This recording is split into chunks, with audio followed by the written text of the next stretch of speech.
Welcome to the 294th of the COVID calls. This is a daily discussion of the COVID-19 pandemic with a diverse collection of disaster experts. My name is Scott Gabriel Knowles. I'm a historian of disasters at the Korea Advanced Institute of Science and Technology. I'm coming to you live from Daejeon, South Korea. Today, I welcome Carly Purdom, Assistant Research Professor at the Hazard Reduction and Recovery Center of Texas A&M University. We're going to talk about COVID-19, the United States prison system, and incarcerated people.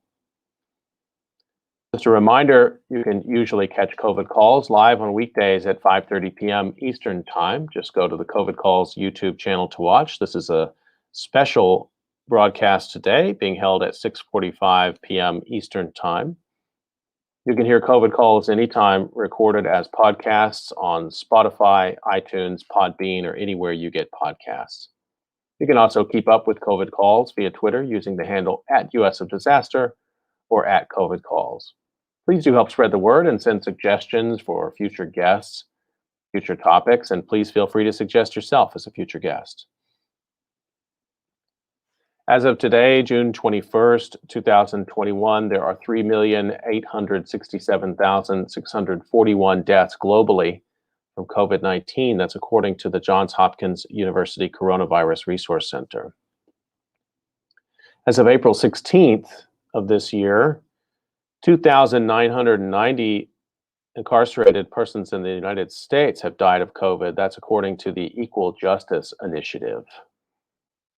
As a way to bring some humanity to the numbers, I've been reading a life story or a story of advocacy for those impacted by the pandemic in some way, and I'd like to continue that reading now.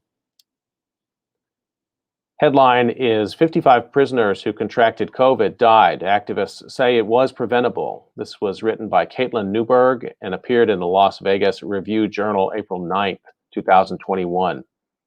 When writing his last letter to his mother, Johnny Nunley was terrified that he would die from the virus devastating his body. He said, "Right now, I'm not feeling normal. I have no energy, my eyes hurt, I can't taste my food, and everything smells the same. It stinks," said Donna Davis, reading from the letter. Nunley's fears came true. The 56-year-old died of COVID-19 on December 3rd, 2020 at High Desert State Prison, when his family said he was close to being released on parole for burglary charges. Clark County coroner records identified Nunley as one of 55 Nevada prisoners who died after testing positive for COVID-19. According to March 29th data, this is data from this year provided by the Department of Corrections in Nevada. Davis said that before her son died, he complained of feeling sicker and sicker to her over the phone. She said he should have received better medical treatment. It's like they took the position that he was just an inmate. What difference does it make? Davis said. The Department of Corrections declined to identify the 55 prisoners who records show died after testing positive for the virus, but using records from Nevada coroner's offices and sheriff's departments, the Review-Journal identified 39 of them. All were men. Those not identified were either considered pending cases because an agency had not yet independently confirmed and cataloged their cause and manner of death, or their cases fell under the jurisdiction of the Pershing County Sheriff's Office, which did not respond to requests for comment. Since the start of the pandemic, among all state prisons, the Northern Nevada Correctional Center in Carson City has seen the most prisoners die after testing positive. 30 have died, according to Department of Corrections data. Nevada Sentencing Commission has twice declined to recommend that Governor Steve Sisolak depopulate the prison population to minimize spread. In May of 2020, the Nevada Supreme Court also denied a petition to release vulnerable and elderly prisoners because of the virus. State data as of the time of publication, and this article appeared April 16th of this year, 2021. State data as of the time of publication showed 4,500 coronavirus cases among state prisoners since the start of the pandemic and 980 cases among prison employees. The youngest prisoner confirmed to have died of COVID-19 was Jeremy Heathman, 37, who records show was serving 2 to 6 years for burglary. He died at High Desert State Prison on November 27th amid a reported surge in state prison cases. At the time, activists implored the state to intervene, but no action came. Sarah Hawkins, a Clark County public defender and president of Nevada Attorneys for Criminal Justice, said the prison system has stonewalled those seeking answers throughout the pandemic. She said activists suspect that more than 55 prisoners have died of the virus. What we've been hearing does not match what we're hearing from folks who are actually in custody, Hawkins said. What we've been hearing, just repeating that, what we've been hearing from NDOC, the Nevada Department of Corrections, does not match what we're hearing from folks who are actually in custody, Hawkins said. The prison system has confirmed that 46 of the 55 prisoners reflected in its data died from COVID-19. State law requires an autopsy to confirm the cause of all prisoner deaths. COVID-19 data from the Department of Health and Human Services shows 53 prisoner deaths.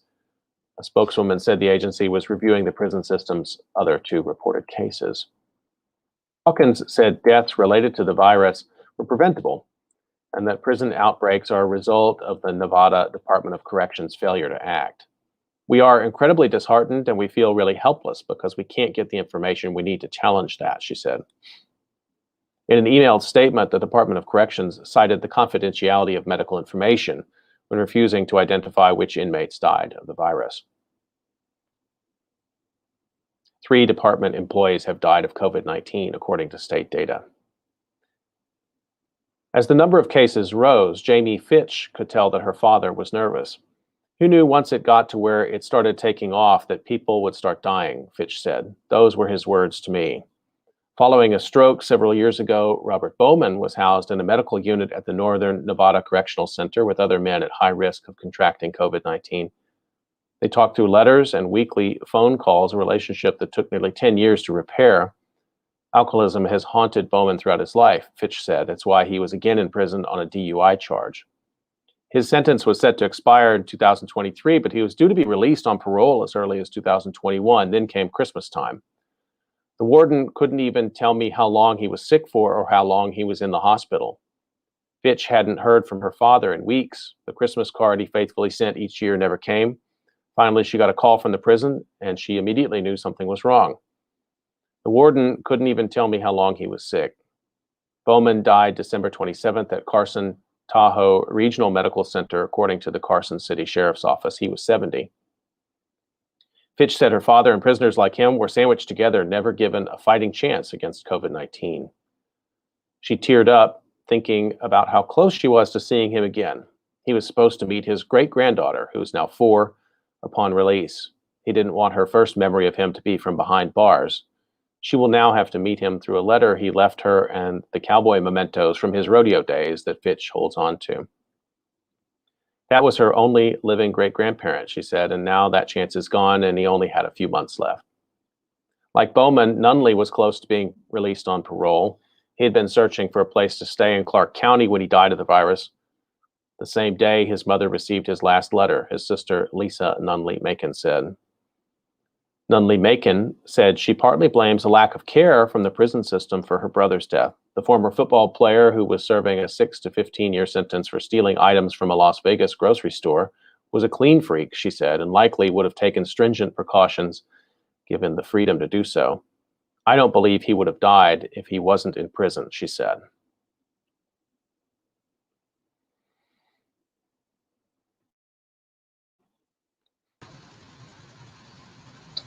Okay, I'd like to turn to my conversation for today, and let me introduce my guest, Dr. Carly Purdom.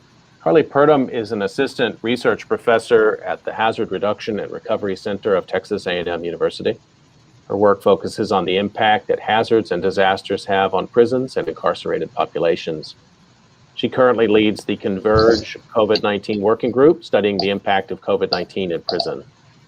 Her research partners include the organizations the Texas Prison Air Conditioning Advocates, TPAA, and the Campaign to Fight Toxic Prisons, who she works with to study the impact that extreme temperatures and COVID-19 have had on prisons and incarcerated persons in Texas. Carly Purdom, thanks for your time and welcome to COVID Calls. Thank you. I'd like to start the way I usually do, find out where you're calling from, what the pandemic situation, vaccination situation looks like there today.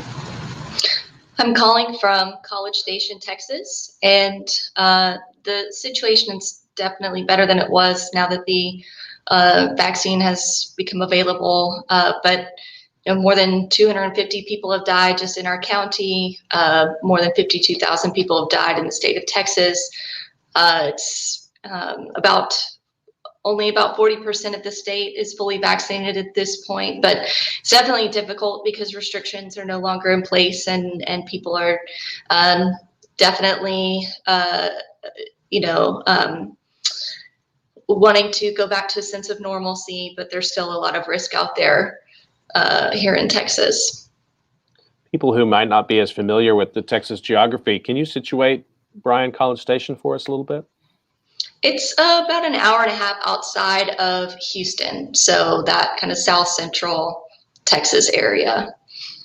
So this is an area that has urban, metropolitan, suburban, and rural populations all in it. Is that right? Yes, definitely. And there's being in a college town, that's also, very challenging with students.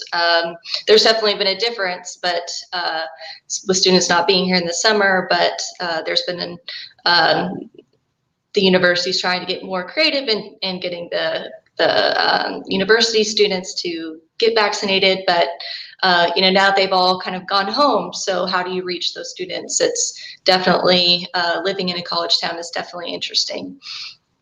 We have a lot to get to in terms of your research. You've been so active throughout the pandemic. But before we do, I'd like to just ask you if you wouldn't mind sharing some of your strongest memories or associations of the pandemic in the last 16 months. Sure. I'd say, my strongest memories come from the hospitalization of my own child from COVID-19. He's 3 years old. He is fully recovered, but we all contracted COVID.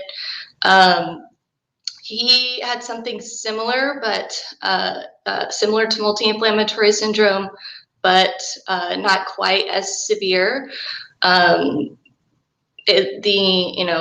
Impacts were more concentrated on his intestines and kidneys as opposed to his whole body. But that was, that will always be, my strongest memories of the pandemic. And it's definitely hard to share, but I did want to say that, yes, when I think of the pandemic, that's exactly where my mind goes.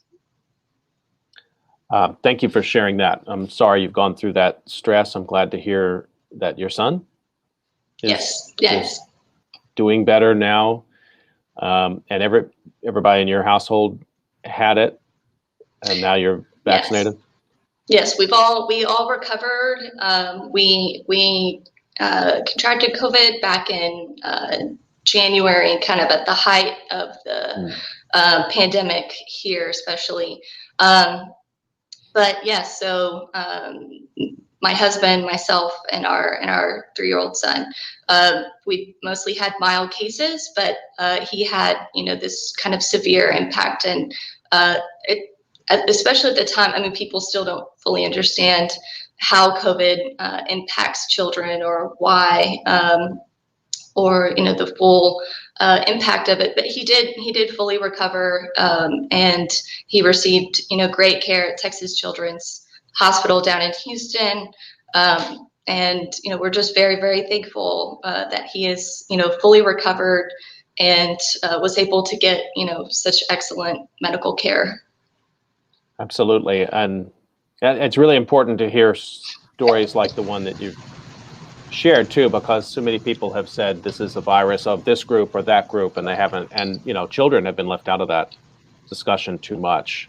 So let's turn to, so that makes it to me almost impossible to comprehend how you've gotten so much research done through all of this, but let's turn to that and maybe just situate us a little bit, maybe pre-COVID. Your research, you work on sort of the connection of vulnerable populations in disaster, and you work on a very particular population group here. Talk to us about that. Sure. So, I would say, just even, during the pandemic, a lot of my community partners you mentioned before at TPAA, at the Campaign to Fight Toxic Prisons. Many of the people I work with are mothers, are wives, are fathers. They had people that they loved and cared about who were incarcerated, and that was something that it was very motivating to partner with them and try to get as much work done as possible to try to bring attention to those issues. But I first started studying prisons and incarcerated populations and disasters and emergency management because I realized that they had such a significant role, especially in emergency management, but it's not something that is really looked at or talked about or critically analyzed. So, and generally, unless you have someone a loved one who is incarcerated or someone who you have a relationship with, or someone who works in the prison setting, you just may have no idea what goes on inside of those institutions. And, often that's by design and how they're constructed away from society. That's part of the punishment of excluding people, of removing them from their community, removing them from their relationships. So, but that brings a lot of vulnerability with it, of exposure to harm. And there's also, because that removal or being put in that type of environment is part of their punishment, that exposure to certain hazards is often viewed as acceptable or even part of that punishment. And the longer that I've studied the relationship between those institutions and hazards and disasters, I've realized, just how connected our understanding of criminal justice and our understanding of disaster vulnerability, how strongly those things are connected. Who we criminalize, how we criminalize, who we punish and incarcerate really creates the conditions for harm, the conditions for disaster. It creates those conditions of vulnerability. So that's why we see incarcerated people as having these, disproportionate impacts from things like the COVID-19 pandemic, but also from other hazards like extreme temperatures or hurricanes or really any hazard that occurs and impacts institutions. This is such an under-researched area, and I wonder why you think that is. Has there been some stigma to doing this kind of work? Has the funding just not been there? Maybe other reasons. I'm sure you probably have some good theories about this, but it's when we've talked about vulnerable populations, I have to say this is an area that I've seen pretty light coverage in terms of the research. Right. Well, that's I can speak to definitely the challenges that I've personally experienced. And like I talked about before, the fact that prisons are, built in areas that are difficult to access. They're difficult to observe, almost impossible to observe. So you have incarcerated people and are designated as a vulnerable population in terms of research. And they should be, because researchers in the past have grossly exploited their power, and incarcerated people have experienced great harm from researchers. But the flip side of that is that it's very, very challenging to access that environment. And often that is, the reasons behind that are cited as security concerns, or you kind of get a various kind of runaround, but it's very difficult for researchers specifically to access the prison environment. So in my own experience, I have tried to find different ways of getting data from prisons, and that has led to looking at these secondary sources like planning documents, or to me the most important is interviewing people who have direct connections to prisons or formerly incarcerated people. And one of the bigger challenges also is that prisons have or prison agencies, they have enormous power over the kinds of research that happens in those institutions and what what happens with that research. So you may have to sign over, control over your data, or the kinds of things that you would do with it in terms of publishing as part of an agreement to be able to do research in the prison setting. And when it comes to disasters, that's particularly risky because there's many protections around what is security. And so, the disaster situation, a lot of those things are withheld from the public or withheld from other researchers because they're deemed as important for institutional security. So it's very challenging just to do research on incarcerated populations or on people who work in prisons. There's a real culture of silence around what happens inside of institutions, and that has definitely, specifically in disasters, prison agencies or leadership over institutions have at least acknowledged that this is a significant problem in disasters. It's been described as there is this circle the wagons mentality of during a disaster or an emergency, when things go badly or people are experiencing harm, the institution wants to protect itself, so they will shut down communication or not do what they can to kind of obscure what the real situation is. They become very tight-lipped about what's going on in those institutions. So I think that definitely has an enormous just logistical challenges to doing that kind of research. Those are things that I have definitely experienced as a researcher. Just in the article I was reading about the situation in Nevada, you could tell a bit of that too, that the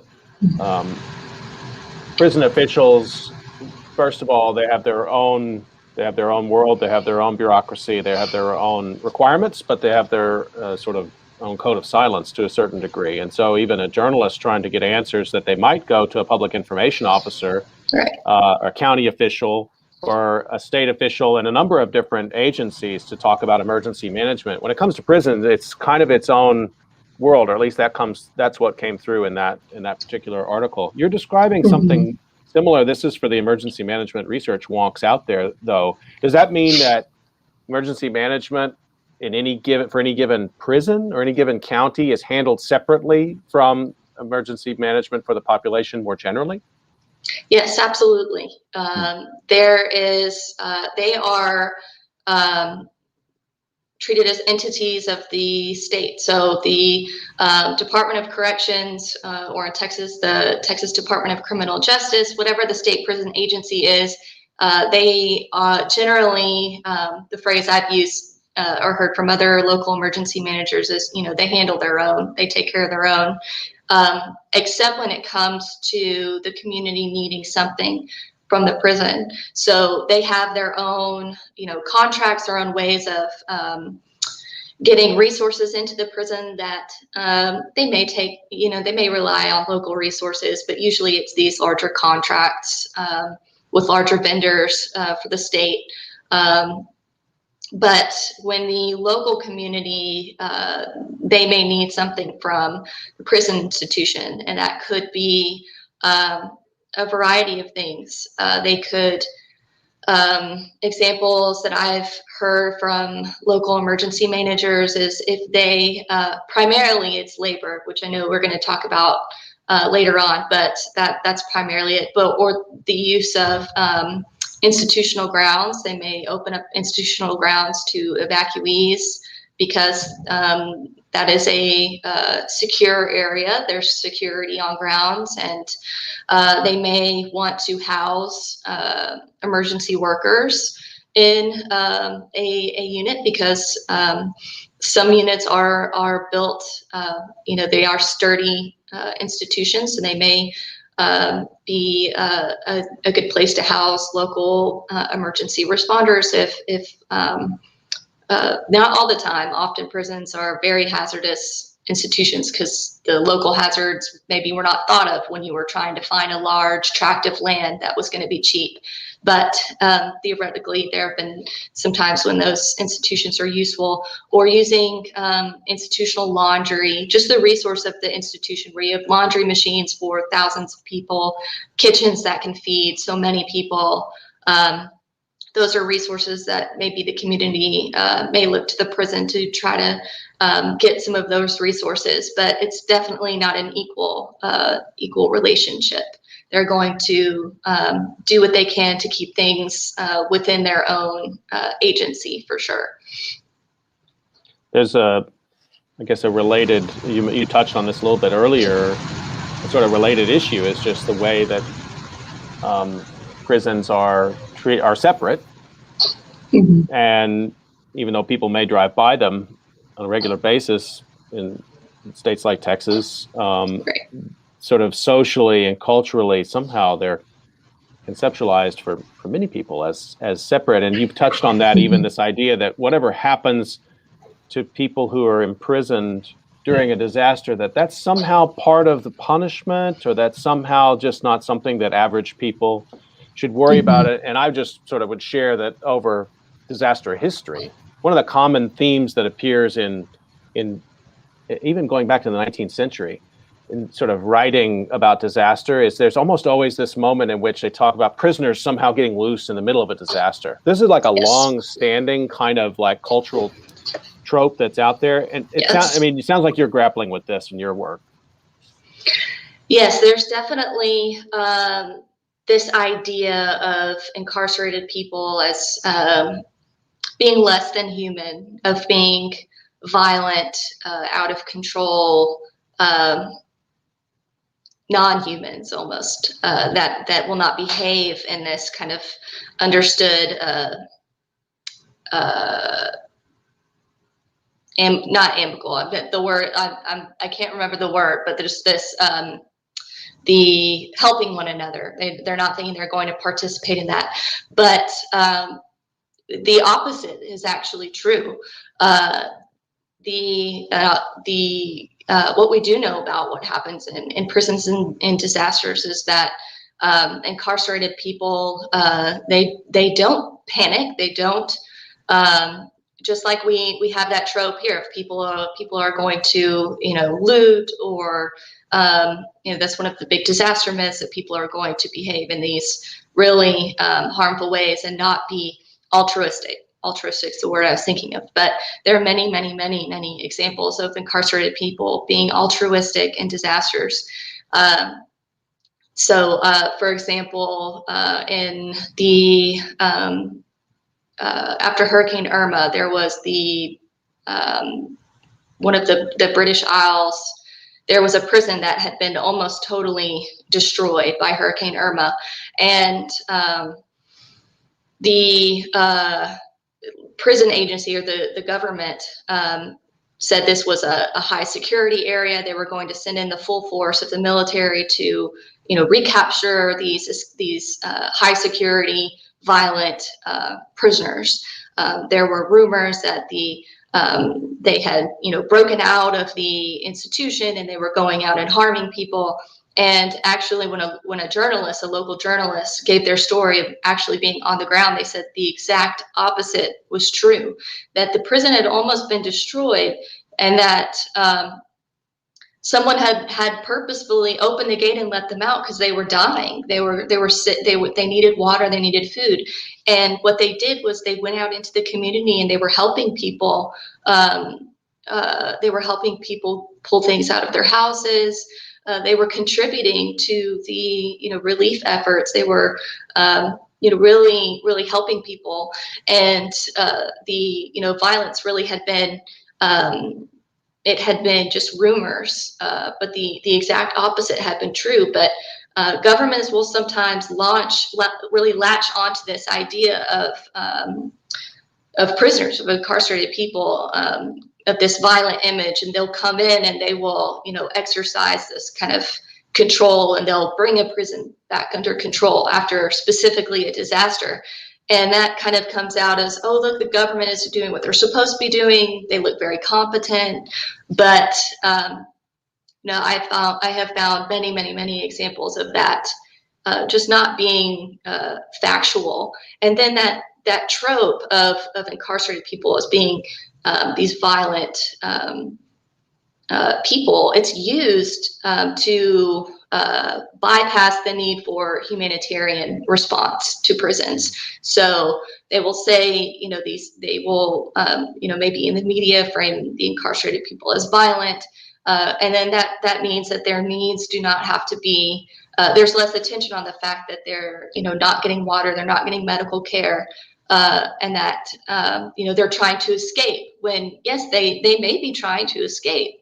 They may be trying to escape a very, very dangerous, life-threatening situation, just like anyone would, especially when the institution's damaged. We saw that after Hurricane Katrina, when the Orleans Parish prison was flooded and people were trapped in chest-high water in their cells with contaminated water. And people who were trying to get out of the prison were shot at with rubber bullets, and chemical gases were shot at them to prevent them from getting out, even though, they were in a very, very life-threatening situation. But that kind of trope of this unfeeling criminal, this person who will harm you, it's something that it's definitely a tool that has been used to deny access of resources to a vulnerable population. And it's also something that has been demonstrated to be false over time, that there are many, many, many examples. And even just looking at the work they do in communities of trying to, of government sending them out under conditions, in a disaster condition to help people, that they know that that's, not really the true situation. Discussing the complexities of prisons and incarcerated people in disaster with Carly Purdom today on COVID Calls. And so let's turn to thank you for just giving me that really important context as we dive into some of the more specific work that you've been doing at this time, Carly. Let's start by talking about the extreme temperature issues. I know this is an issue you've been doing a lot of research on in the state of Texas, and it's incredibly poignant right now, given the record-shattering heat waves that's striking the United States. And those heat waves now have become a sort of generalized feature of life in the United States in the age of the climate crisis. What does that mean in terms of prison populations, and how do we also tie that to the sort of pandemic that we've been living through for this last year and a half? Sure. So the issue of heat in prisons has always been an issue, especially in Texas. Texas is one of 13 states in the U.S. that does not provide universal air conditioning throughout its units. So what that means is that they have only about 20% of prisons in Texas are fully air conditioned, and those are a lot of maybe hospital units, units that have high vulnerable populations, and then the rest of the units, about a third, have no air conditioning whatsoever, and then close to half are partially air conditioned. But that partially air conditioned most often means that the restrictive housing areas or the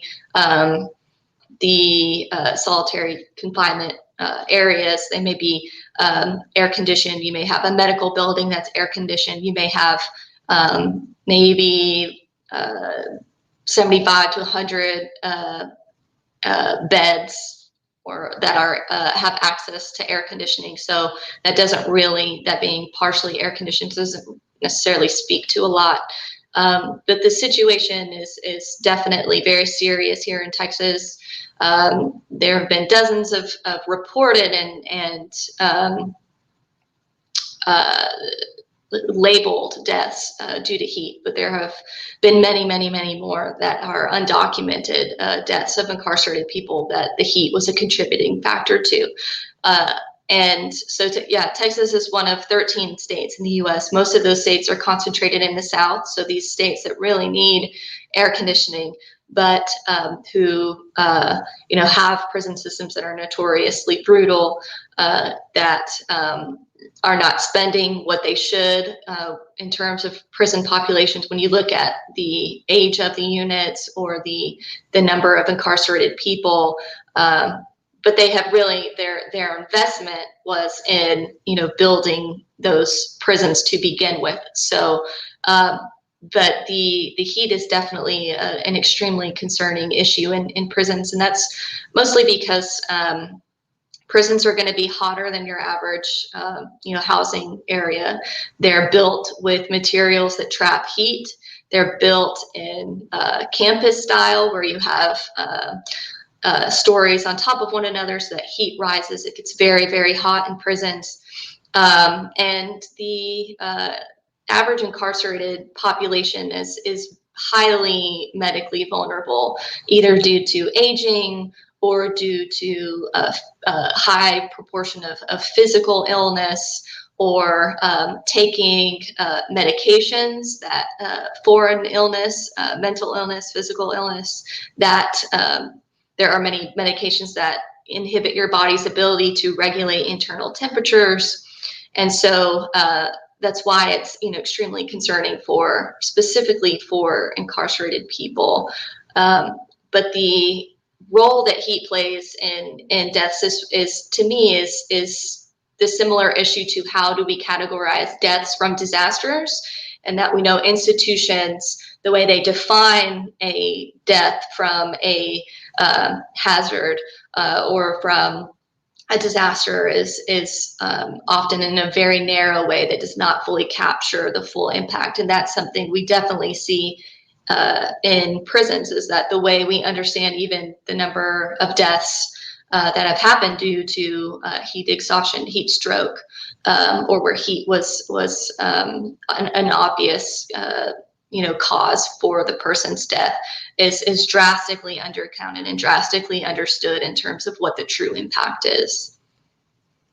Oh, I wonder what the impact of that might have been last year in the hottest months, with the heat causing breathing, pulmonary distress, exacerbating asthma and other kinds of things that it does. And then you compound that with COVID.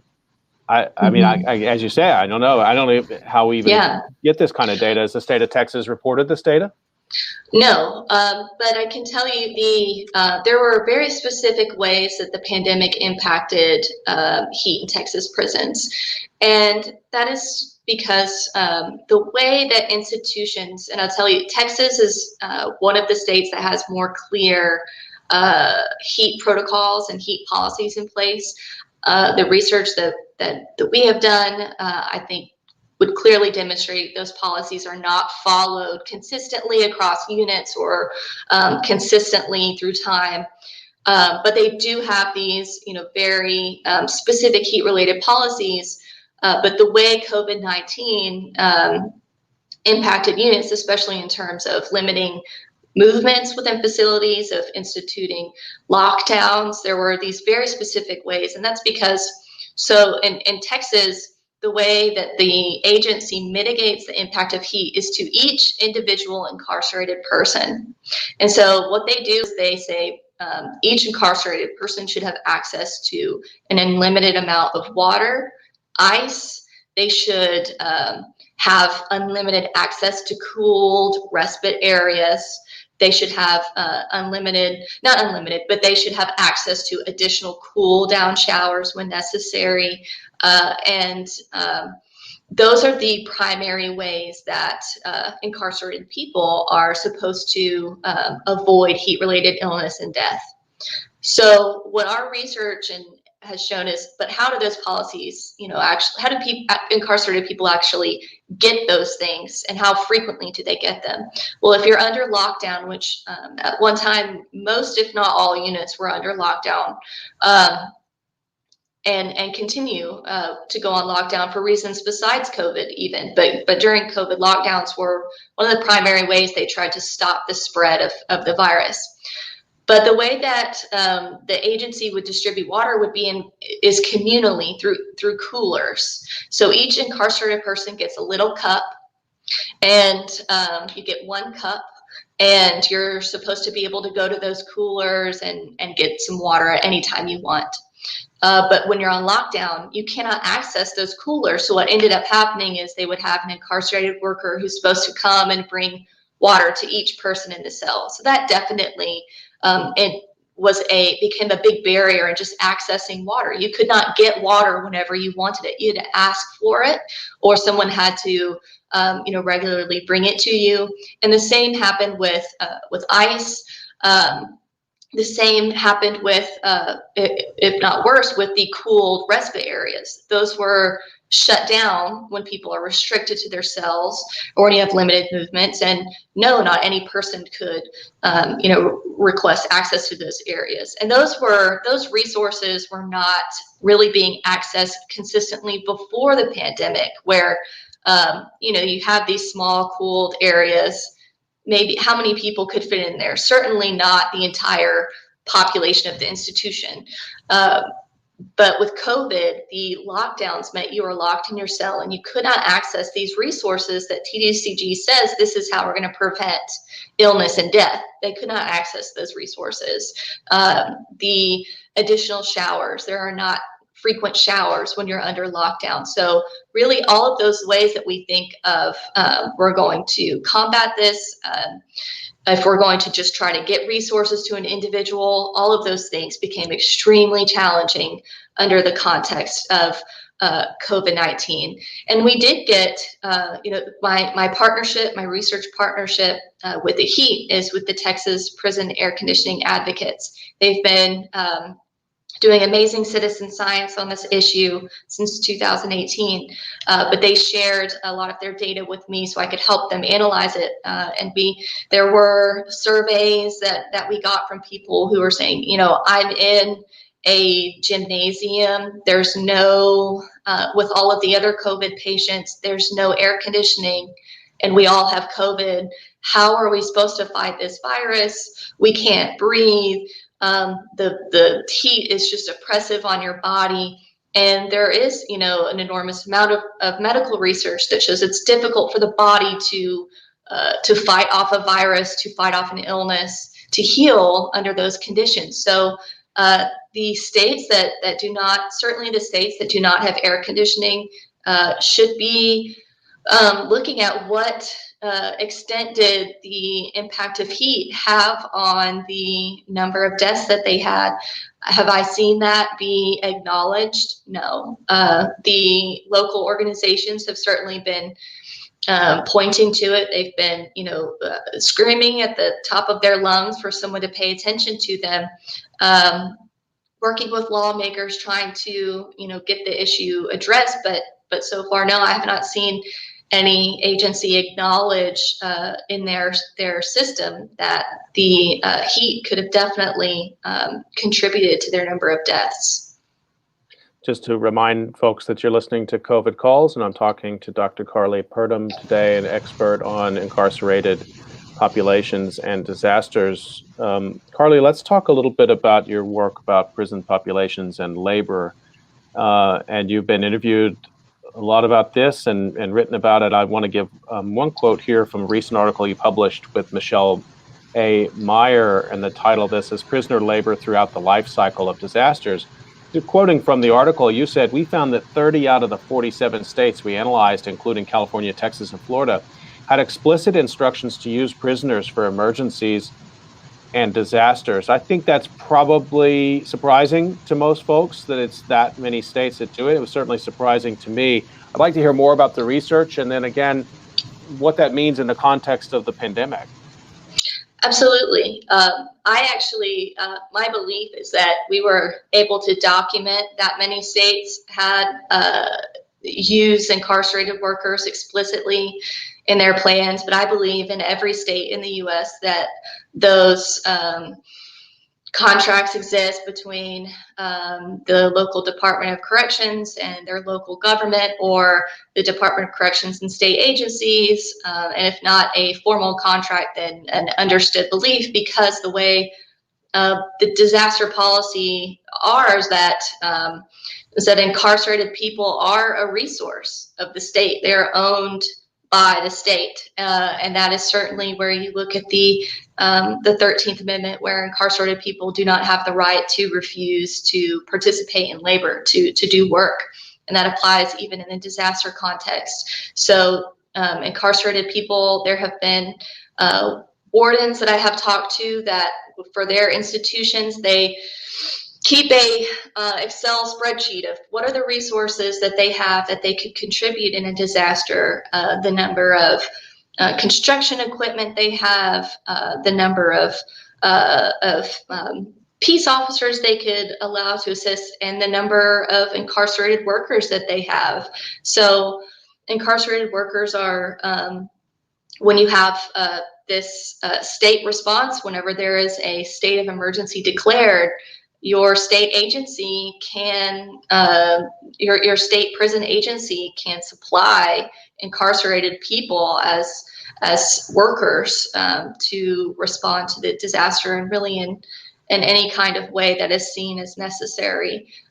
There are, they cannot intentionally or knowingly endanger the lives of incarcerated people, but if you think about the context of hazards or a disaster, it's impossible really to know the full extent of the risk that you may be putting a worker in. But the difference between an incarcerated worker and a free worker is that an incarcerated worker does not have the option of saying no. They can really have some severe punishments for refusing to participate. They can be the good time that they've earned from previous labor that they've done. That means they could possibly get out sooner. That good time can be taken away from them. They can be written up for disciplinary infractions that can impact their possibility of release. They can even, be placed in solitary confinement. So there's an enormous amount of risk that incarcerated people are exposed to through these policies. So I believe every state in the United States has used incarcerated workers, plans to use incarcerated workers for disasters, and will continue, to do so. To speak a little about, the pandemic, when we were doing, that research and planning documents, the use of incarcerated workers in corrections industries was definitely mentioned, that corrections industries could be used to produce emergency items, that corrections industries, which are often kind of a business that's owned by the state, run by the prison. They often do a lot of farming, but there was this idea that they could continue to farm and supply food for free people. But this is the first disaster that I believe every state in the U.S. has used incarcerated workers at the same time for the same disaster. But to the best of my knowledge, every state in the U.S. was using incarcerated workers in some form or fashion to respond to the pandemic. And that really began with the corrections industries, with the production of personal protective equipment, with the with making of masks, of gowns, of face shields, and of hand sanitizer. And they were, producing items, but they were also continuing to do services for other entities that were impacted by the pandemic. For example, washing hospital laundry, because a prison has these, they do the laundry for thousands of people every day. So they often take on contracts with other institutions like hospitals. And there was this enormous concern, especially in the beginning of the pandemic. We didn't know, how does it spread? What's the largest risk? And but that was something that many states have those contracts. And then also, working in the prisons themselves, doing much of the cleaning, much of the the things that kept prisons running during the lockdowns, bringing, for example, the port of bringing water to the incarcerated people. The institutions could not have run without the use of incarcerated labor during the pandemic. And much of our state agencies would not have had personal protective equipment without prisons. I suspect many of our schools, our universities, our institutions would not have had personal protective equipment during the pandemic if it was not for incarcerated workers. There's so much happening with this work. I mean, I don't even, thank you. Thank you for the work. I mean, first of all, but let me just say, I mean, we will not have an understanding of this pandemic. I mean, I still operate with this idea that we will have an understanding of the pandemic. So let me put that out there, but we will not have an understanding of this pandemic unless we understand in some great detail what you were just describing, the ways that incarcerated people supplied labor within carceral facilities, but outside of carceral facilities, as well as the manufacture of PPE at moments when the United States did not have adequate supplies of PPE. I mean, you're describing a situation where a pre-existing sort of situation where prisons are allowed to, and I don't know if the word exploit, I think that seems like the right word to me, but to exploit labor, suddenly then it becomes a resource, and you use that term resource, which is really powerful, in the middle of a pandemic when we're casting around looking for ways to save lives. And so there's that. I think that we just need, I'm glad you're doing this work, and I hope you have every opportunity to document this as fully as possible, but we're going to need an army of Carly Purdom researchers to do this kind of work. So, but there's a part of that I want to correct anything I just said, but also there's a part of this I want to get to. Do governors, maybe I'm thinking more governors in what tend to be more liberal states that might even have more open-minded ideas about rights of prisoners and maybe prisoner reform, how do they talk about prisoners doing labor? Because I wonder if that isn't seen, and I'm trying not to be cynical about this, but I can imagine a framing where you say, when the country needed them, when the wildfire was over the hillside or the PPE had to be made, the prisoners were there, and that becomes a basis for some sort of reconsideration of the rights of prisoners. And that to me feels like a really fraught area, although there's something really true in it too, undeniable. Yeah, absolutely. And that's something I, have definitely struggled with back and forth of how do you, that to me is what drew me in initially is that I wrote this article for the Natural Hazard Center years ago, maybe 5-6 years ago, I titled it Our Defenders in Disasters. And it was, who do we look to defend us in times of disasters? It's incarcerated people. And I think that that definitely is one of the framings that is used by more progressive governments or politicians, and looking at, they point to these programs specifically like in wildland firefighting, or, as giving out thanks and giving out praise to the incarcerated people who, have had taken on risks to, provide these services. But there will always be this, that the institution itself, the fact that they're in prison, has really damaged their own individual and collective resilience in disasters. And that's something that is just beginning to really be conceptualized. I mean, there have been many organizers and many, especially in terms of environmental justice, academics, scholars, activists, people have been, talking about this for a very, very, very long time. But I think in terms of the disaster field, I think it's just breaking into our kind of collective consciousness of that this is even something that's going on. But it's definitely just the fact that that person is incarcerated their own personal resilience in disasters is going to be damaged, because we've removed them from society, from your social capital, from your relationships that we know are vital for recovery. The institutions themselves are physically hazardous, like we've seen with this COVID pandemic.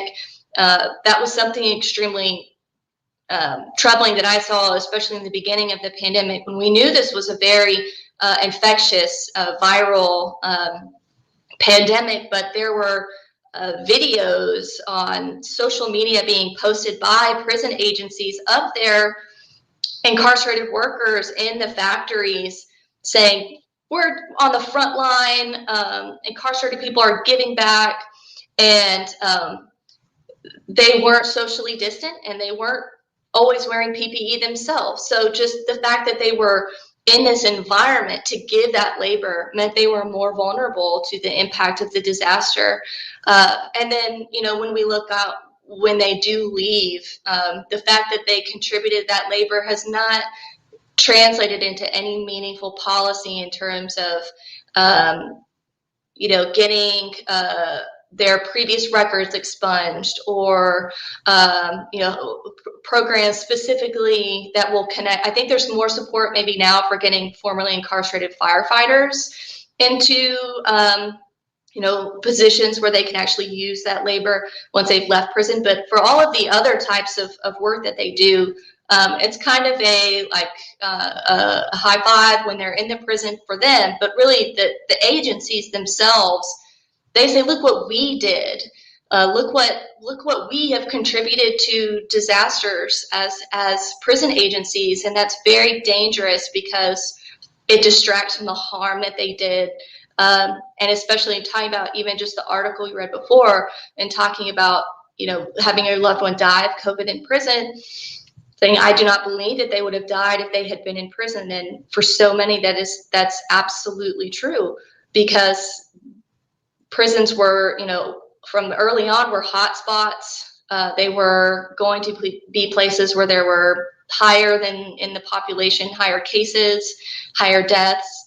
But it's not because of it's because they are in prison. It's because of the way that we build these physical spaces. It's because of who we incarcerate and how we do it that leads to these deaths. So we have to be very careful that yes, we acknowledge that they contributed to in many ways our own safety and the safety of our own emergency responders, but the cost was very real, and that cost is not worth it. There's not an equal exchange of payout for the cost that they're having to pay to give that contribution back. And that's something that, there's a group of hazard scholars, myself, Felicia Henry, Darian Williams, Viola Jacobs, Benika Dixon, and two other community organizers from the Campaign to Fight Toxic Prisons, Sloan Rucker and Richard Thomas. We have an article coming out kind of discussing those issues, but they certainly have to be discussed in terms of how their contribution can become politicized to kind of rehabilitate the image of prisons and disasters. But we have to acknowledge that there's this full picture of what happens to them on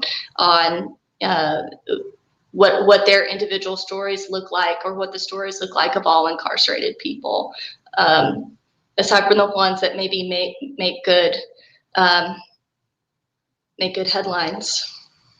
So we'll have to get a roundtable and have all of you on to talk about that article when you have it out. And Felicia Henry, absolutely. I'm glad you name check Felicia, because she's been guest hosting COVID calls and just finished one a little earlier. But it sounds like, so the answer is not going to be a yes or a no as to how prisoners performing labor in disaster, how that connects then to efforts to lower sentences or to reform the criminal justice system. There's not a linearity there, I guess. It's too complicated to untangle. I think it definitely is something to think about in terms of how we respond to people and what we think they're capable of. So when we look at, if we look at this population to come out and be our, be out in our communities cleaning up debris with very little supervision, to be out in our, to be fighting wildfires, to be doing this really hazardous work. I think the best way to think of it is what could they be contributing to their communities if they weren't incarcerated? And that's a hard thing for people to wrestle with, and I understand that. But we have to think about the connection that incarceration has to overall resilience, and that it is removing that person from their own community. If they were not incarcerated, they would be in their own community, contributing to their family's recovery, contributing to their own community's recovery. And we know that they're capable of that, but we have to remember the invisible side of it is there's another family, there's another community that person's missing from because they're incarcerated. And what has, when there are these conversations happening right now is, does incarceration really increase public safety? When we look at the extremely high rates of recidivism, does prison really follow through on promises of rehabilitation, or looking at people, should they be there, in the first place? Those are conversations when you look at in the context of disasters, they definitely give us an understanding of what the role of incarceration is in vulnerability. And so it may in some small part look like it's contributing to our collective resilience, but can our resilience depend on an institution that is, causing harm or causing the degradation of another person's, their individual resilience or their community's resilience? Well, I'm an optimist by nature, and as an educator, I think you have to be. And I do have some hope that education, even, as you described it, unless you want to think of the world as completely, there's prisoners and non-prisoners. I mean, you take a second, not everybody who's in prison, in fact, the vast majority who are in, they're getting out. Some of them maybe they're in very short sentences. If they're in county facilities or city jails, they may be getting out very soon. And so I'm in your provocation to think about when they're drawn out of their community and put in this other community, what's the impact of that on disaster response for their home and for their community? That's that's something we have to spend a lot of time thinking with and wrestling with. I think we're almost up on time, but there's another part of this I wanted to just ask you about, which is that, what do the prisoners say? I mean, and this maybe it comes back to the problem of methodology in doing this kind of social science. You don't have unlimited access.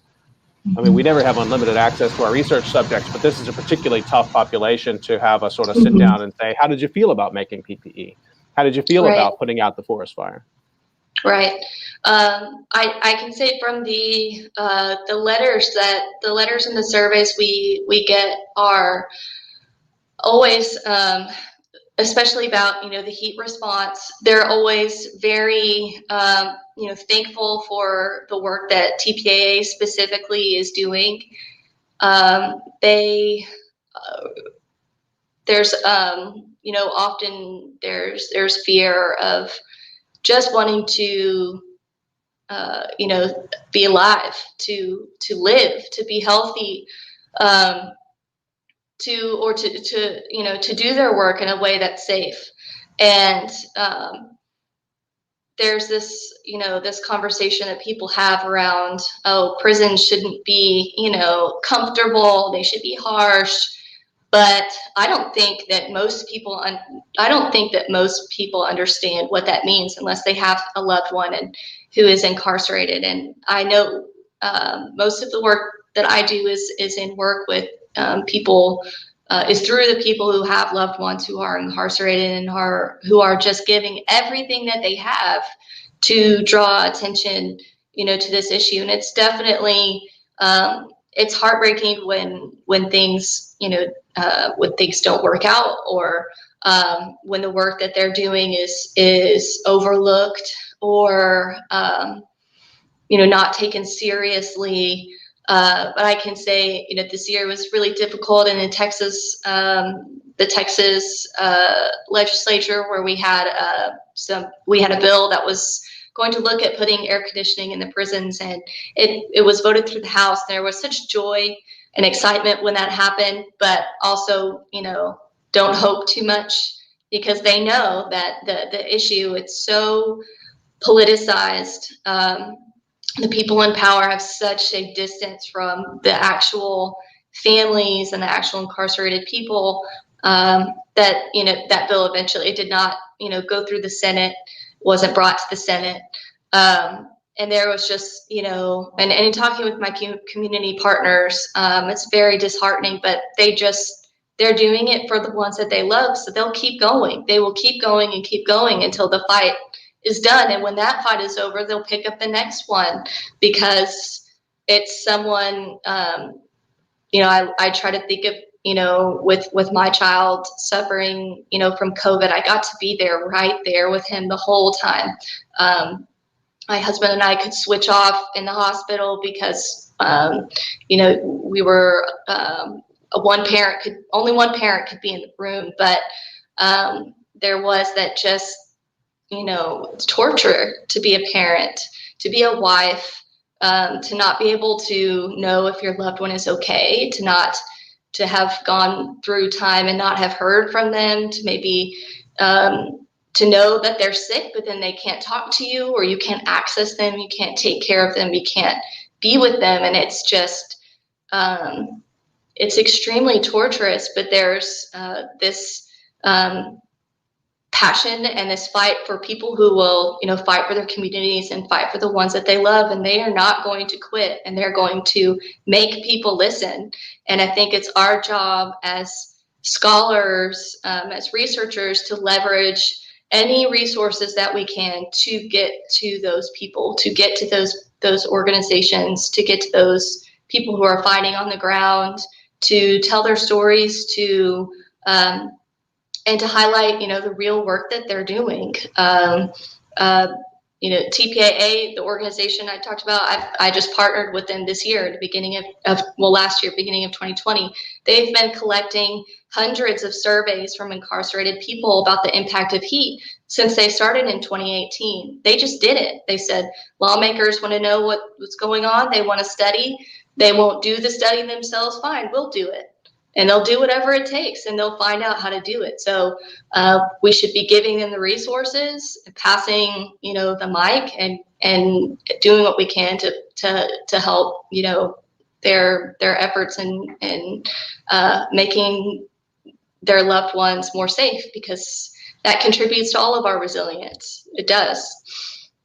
Just a reminder, you've been listening to COVID Calls, and you can catch COVID Calls most weekdays at 5:30 p.m. Eastern Time. Please join me right back here, 5:30 p.m. Eastern Time tomorrow, for my discussion with Emma Green, staff writer for The Atlantic magazine. We'll be talking about some of her recent writing, particularly about political affiliation and fear of disaster and fear of COVID. And I want to thank Carly Purdom for taking this hour out of your incredibly busy research time and telling us what the work you've been doing, and we're looking forward to seeing more of it. Carly, great work, and thanks for sharing it. Thank you. Absolutely. Thank you for giving me, the opportunity to talk more about it. Stay healthy, everyone. We'll see you tomorrow, 5:30.